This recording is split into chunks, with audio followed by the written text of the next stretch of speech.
fashion industry in Ireland alone is worth approximately 3 billion. So why is it that choosing a career in fashion is still seen as a frivolous choice, lacking in depth and seriousness? I'm creative director and stylist Courtney Smith, and in this series I'm meeting Ireland's top creative and business minds from the world of fashion.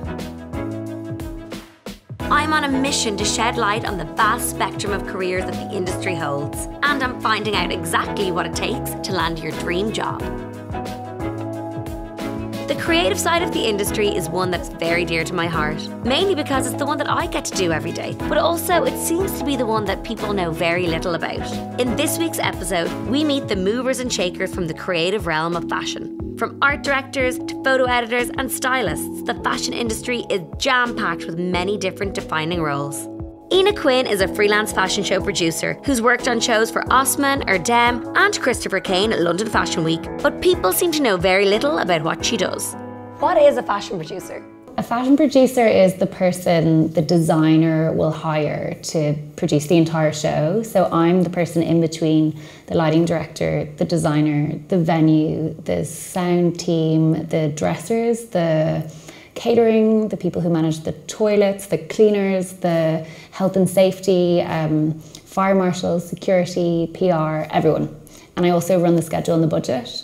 So the designer will go to a production company, they'll hire me in about 6 weeks before Fashion Week, and then I'll have a budget and then I'll just start making a schedule out of that.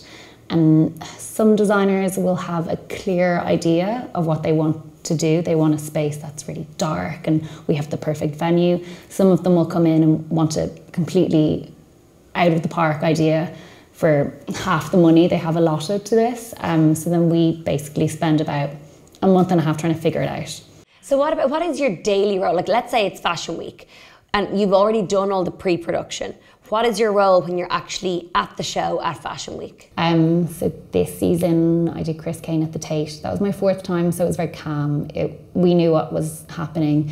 We had 60 looks and 55 models, so that was quite stressful. There's a backstage manager, there's a front of house manager. I'm just the in-between to make sure that everything's running smoothly. How do you even get into that role?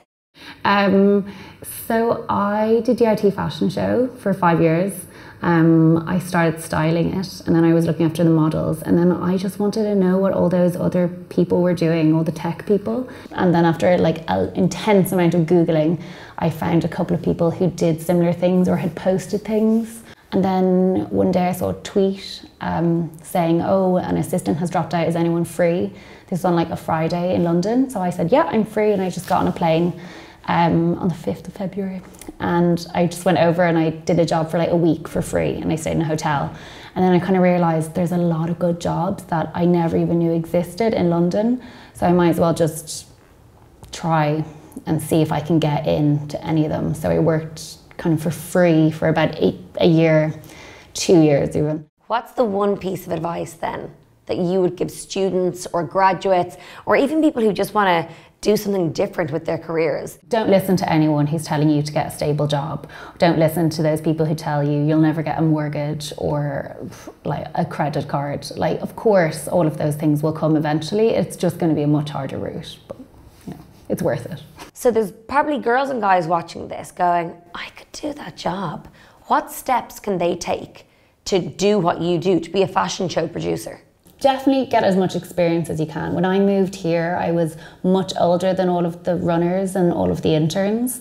They were going into college. I had graduated 2 years. So like, never be afraid to intern in your late 20s. One lady with over 2 decades of experience is Paula Hughes, one of Ireland's leading stylists. She's been credited with changing the advertising face of Primark with her artistic vision. I wanted to find out the secret to her success. I feel I get under the skin of a brand and listen to what they want to achieve, how they want to speak to their customer, and I try and create that for them visually. So, and work with the right team for them and work with the right model, do the casting. So it's not about clothes for me, it's about an energy, it's about a message. It's more than just frivolous fashion. Do you think you need to study in the fashion realm to become a stylist, Or do you think it's something that you either have or you don't, and you can learn it as you go? I think it depends on what your angle is. I think you're a stylist, I'm a stylist. We're very different. We've got a very different aesthetic, a very different approach to jobs.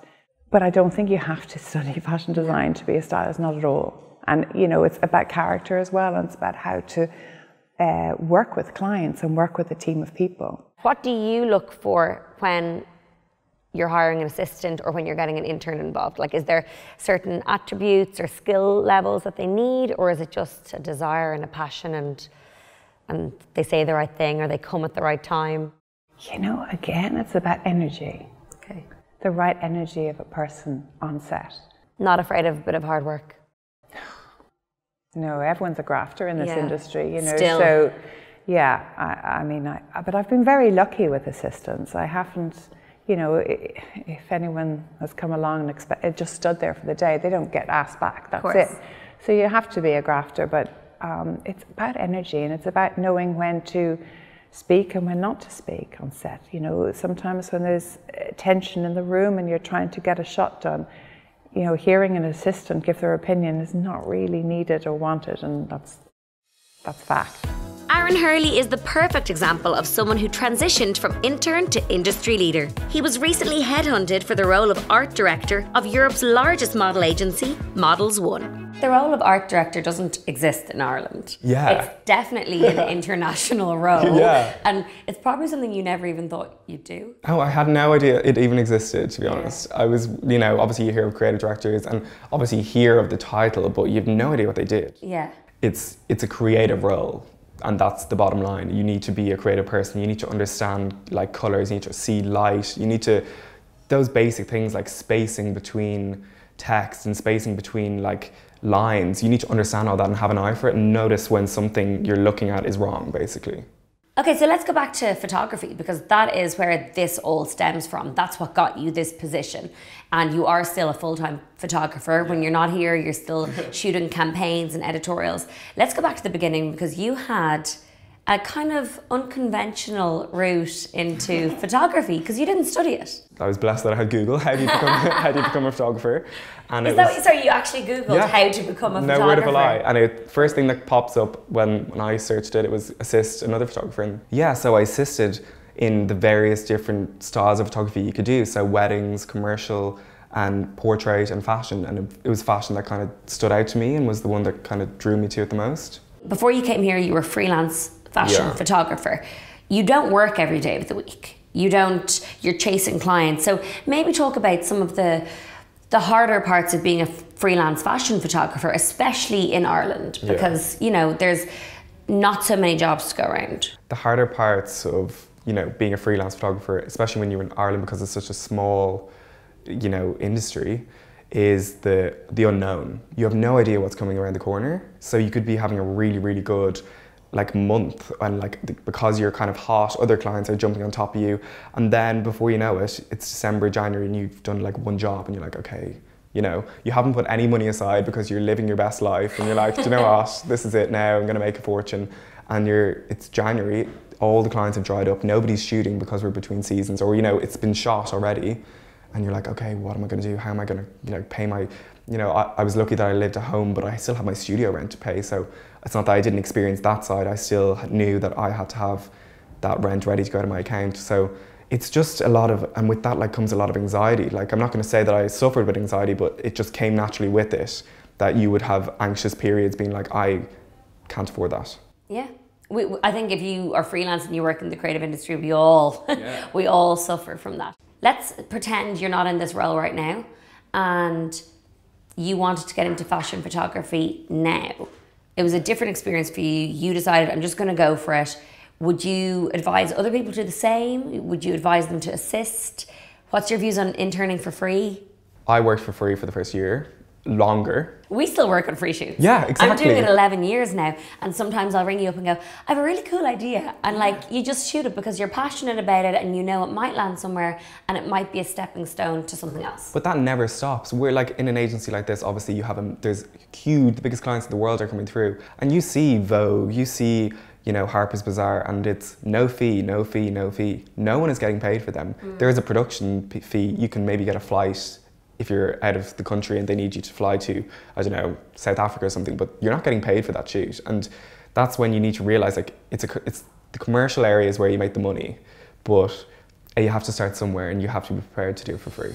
So working in fashion is definitely what I would call a labour of love. Dee Moran is a celebrity and commercial stylist based in London. She created a space for herself in the freelance world of fashion, but not before working her way up the ranks. I interned at ID. That was my first job ever. Hey, that's a cool magazine to intern in. Yes, I got it through my brother's friend managed a band, and one of the boys in the band, his girlfriend was the receptionist. Wow, that's like 10 degrees of separation. Yeah, exactly. And because I'm a farm girl from Mayo, how else was I ever going to get into like ID magazines? So. You don't actually have a background in fashion in that you didn't study it, which I find really interesting. So would you say that you have to have a background in fashion to succeed in it? I don't think it's necessary, not for my line of work, but I mean, if you're a designer, obviously you need all the technical skills. But I think not having studied fashion shouldn't prevent you from going into it, because if you have an eye and a talent, then that is actually what will get you places. And obviously, a huge amount of luck and being in the right place at the right time. Do you think the business side is as important as the creative side?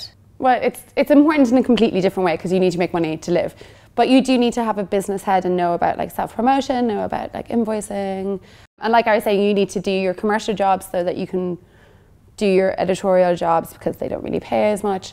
What about if you've been assisting and you've already done the intern thing, you've already done the assistant thing, and you want to cross that border, that barrier of like being somebody, working underneath somebody else to becoming your own person?